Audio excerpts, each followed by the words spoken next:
Vous savez, le président Macky Sall, pendant 12 mois, a été particulièrement mobile. Il a fait les 5 continents.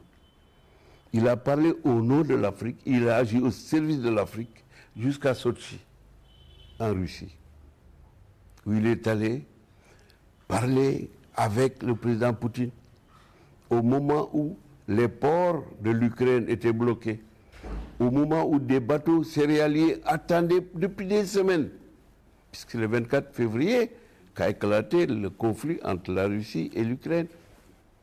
Le président est resté avec son homologue russe pendant 4 heures et demie, ce qui devait être considéré comme un exploit pour un chef d'État africain parti parler au nom de l'Afrique auprès du chef de l'État russe.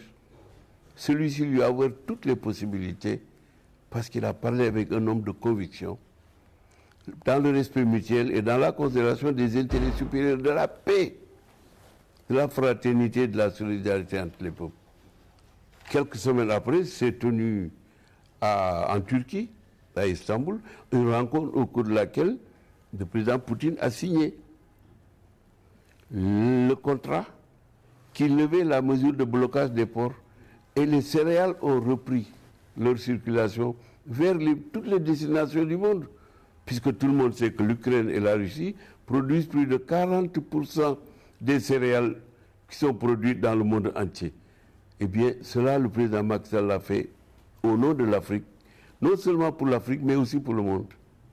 Ensuite, il y a cette entrée dans le G20, le groupe des 20 pays qui discutent du présent et de l'avenir du monde à partir des analyses qui sont faites, à partir de ce qui s'est passé avant le présent et bien sûr avant le futur.